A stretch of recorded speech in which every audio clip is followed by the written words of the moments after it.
dance for joy, your last pour. Welcome to slightly shambolic SMMT reviews, the series where at the SMMT test day here at Fruxton Circuit in Hampshire, we test a variety of brand new cars and try to film a review in about half an hour and fail miserably at doing so.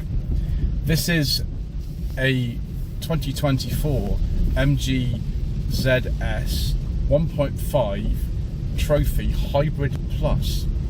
But is it any good? Should you care? Let's find out, shall we?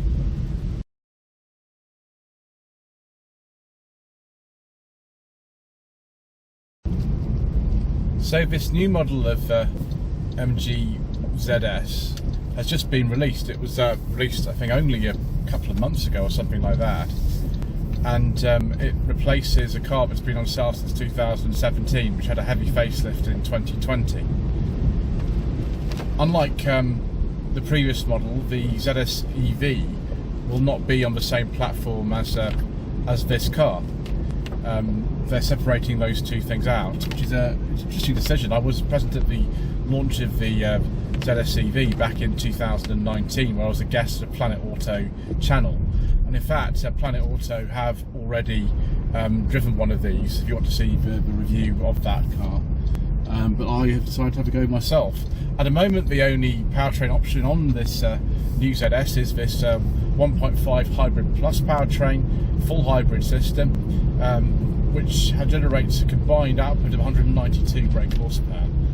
The engine is apparently completely different from the previous 1.5 available in the ZS that was also available in the old MG3, but I don't know what the difference is. It apparently generates on its own 102 horsepower, and the electric motor 136 horsepower, and they combine together for that power output of 192 horsepower. I don't know how that works, but there we go. So let's just see 0 to 60 pound 8.7 seconds. Let's go. Unfortunately, we're in the eco mode, so we're going to have to step that up a bit and go into the sport mode, which has made things an awful lot more urgent news. We're going quite fast now, and once we reach 60, we will put it back into the eco mode. Okay, that's 60, back into eco mode. We've also got the regen braking set to high. You can have standard or high or lower high or something. Yeah, it feels a bit more sort of kind of, I don't know, sort of planted than the previous model. We've got lane keep assist showing on here. We've got the MG Pilot series of safety features as well, like so many modern MGs. The only thing I'm noticing from the old car, there's two things I've seen. One of them is the electric mirror switch, and the other one is these indicator and wiper stalls that were present on, not just on the previous ZS. I'm not talking about the ZS that was made between 2001 and 2005, by the way, but they were also on the MG3 from 2013 onwards, so that's the only real link I think that I can see. Everything else seems very different. Possibly the interior door handles are similar, but even they might have been changed actually. Not even the window switches are the same. So yeah, lots and lots of change. Car was 7 years old, and it feels good. Even this eco mode, I can actually feel. I don't know if it's real feedback because it's an electric steering system in this car, but there is some feedback through the wheel, and I appreciate that. It feels solid and planted, a lot more so than the previous cars. It was fine, it wasn't too bad, but this feels better. And also, I think they've tweaked the suspension a little bit better for UK roads, because we're going over some quite nasty sort of undulations and potholes, and it feels good. I also appreciate we're on regen level 2, the maximum level, and we're actually sort of breaking down this hill, which is good. I appreciate that very, very much. Let's see if we can put the rear wiper on. There we go. Just to be same exact response I had on the G3 we used to have the 2014 one. Yeah, it feels good. I don't necessarily like this touchscreen control for ventilation, but at least someone's put some piano keys at the bottom. Unlike on the HS I've just tested, you can quite easily get to some of these without having to do anything. Even the ventilation controls quite easily by pressing one of the buttons, and actually we've got volume controls here as well. So it feels good. Price of this particular car, about £24,500 tested, which I think is reasonably competitive. I've just driven a Ford Puma today, which is also an automatic one. Has less power than this actually, about 123 horsepower, it was 192, and that was £34,000. This is 24.5. I mean, it doesn't drive quite the same as the Puma does. It's not a sports car or anything. That feels a bit more planted than this, but it's still pretty good. I'm actually quite impressed with these two new MG models I've driven today. Yeah, I mean, even in eco mode, it feels urgent and fast, but not uncontrolled. It feels good.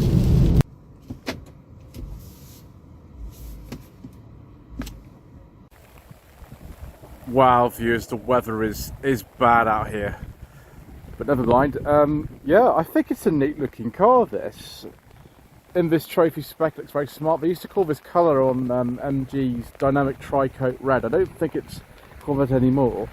The other thing I noticed straight away about this car is the fact that the wheels are so much bigger than on the previous model, particularly the pre-facelift ones, that were comically small. These are 18 inches, and yeah, it looks so much better. The front end is much better resolved. It just looks a lot less awkward. It's just an improvement in so many areas on the previous car. I've got all-round cameras on this car as well, which is good when you're parking, as I've just done here. Have a look at the back and look at the space in the boot. We don't lift the badge actually on the back to open it up anymore. I can actually find where the boot release is. What if we've got an electric boot on this? No, we've got a normal one. Okay, that's just that button there. Okay, we managed it anyway. So, one strange thing about this car is the boot is very similar to the previous one in size, but it's actually 5 litres smaller. It's 443 litres, not 448, but I think we can cope with that, can't we? Look under there, and actually, despite the fact we've got the full hybrid model, we possibly could be able to fit a spare in there, and I'd prefer a spare. And there's this boot floor adjusting height as well, which is good. Let's drop it down there. There we go. Got LED light in there. We've got shopping bag hooks. We've got luggage nets and things. This car is probably based, I think, on the same platform as the previous one. There's a lot of elements in here, but just feel very, very familiar to me. But the exterior styling is much better. And the interior is improved as well. Keyless entry on this trophy model. Yeah, I mean, the previous ZS is quite a spacious car, but this is even better. This seat is my driving position. I like to drive quite a long way back, and that's good.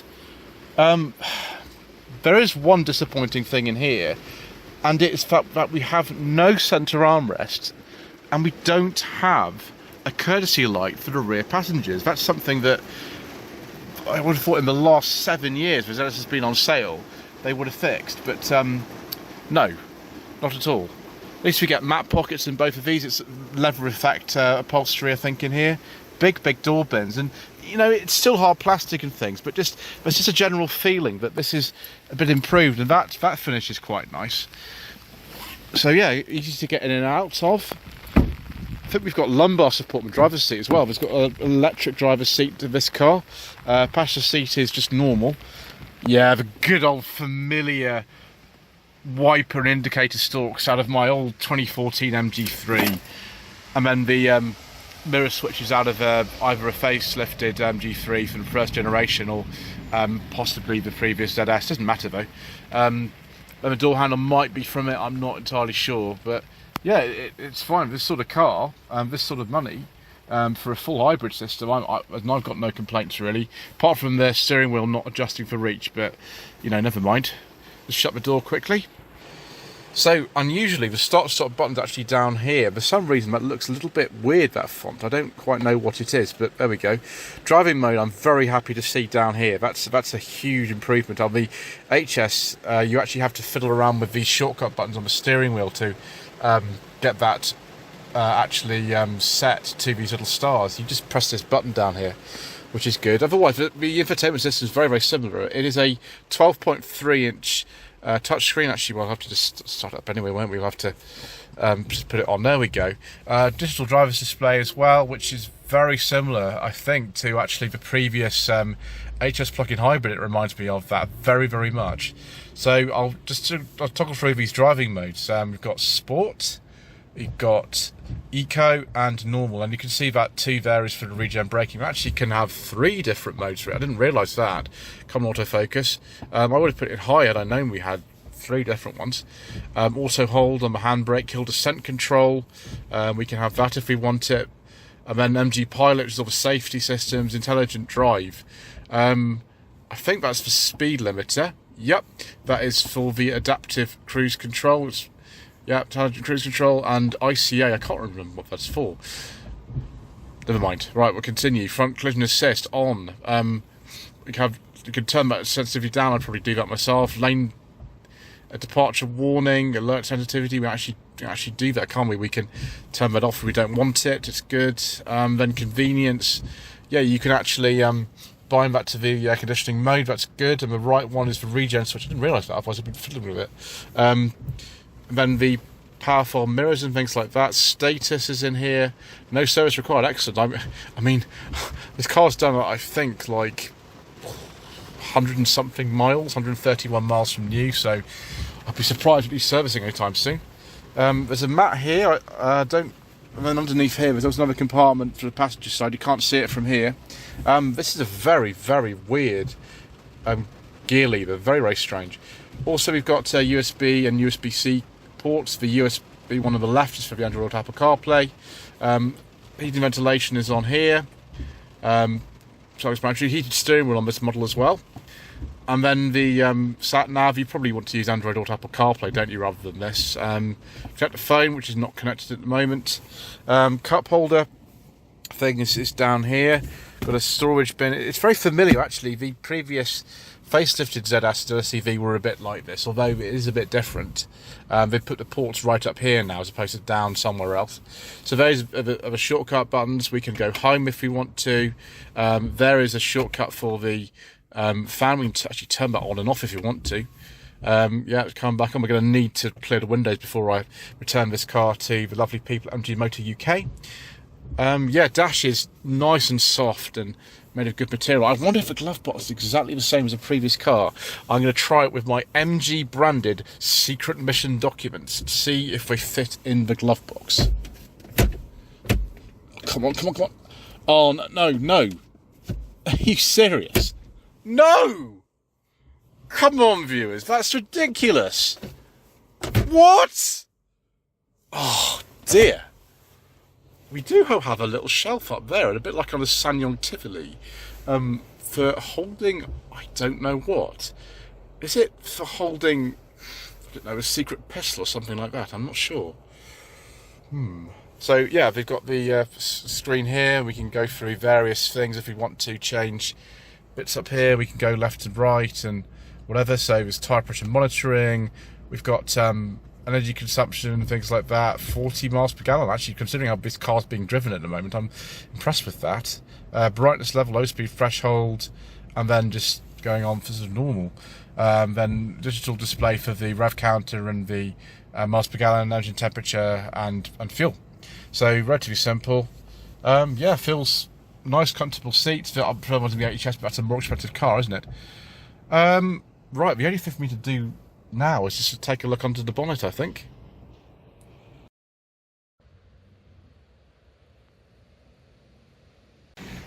So here is the 1.5 litre 4-cylinder engine. It's not a turbo engine, generating 102 horsepower.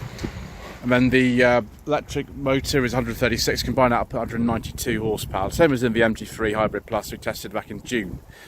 Yeah, it looks complicated. Got multiple coolant reservoirs and things like that. High voltage batteries there. So we probably won't be wanting to service it ourselves. As well, we got a 7-year, 80,000 mile warranty on this car. The front end is so much an improvement on the previous one. The facelift one was okay. The pre-facelift one, I don't know. They look rather old-fashioned now. But this is, you know, if it is on the same platform as the previous car, which I can't remember if it is or not. It might be. Then it is a big improvement in so many ways. Right, let's stop whittering on about things, viewers, and let's go for another drive.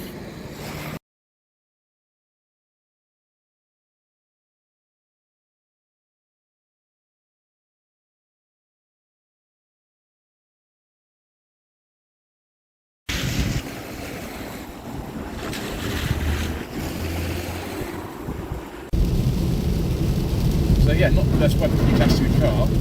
ESP just sort of cut in there because I accidentally hit the puddle, but it's all very controlled. It's slowed everything down to make sure nothing happened.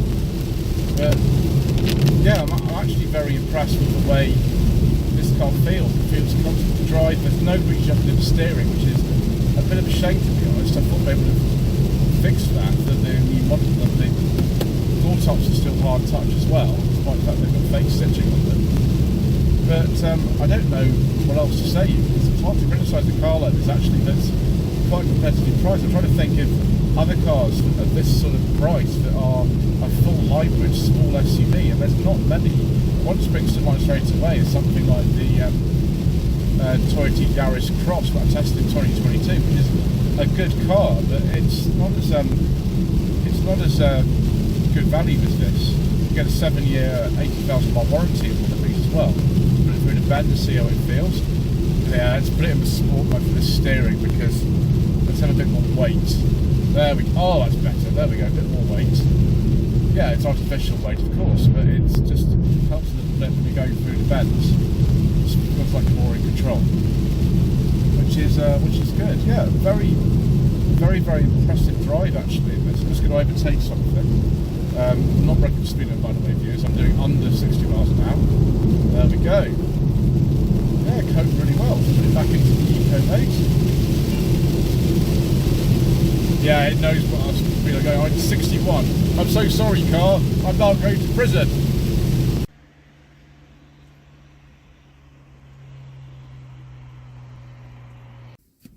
So viewers, how do we sum up this new MG ZS?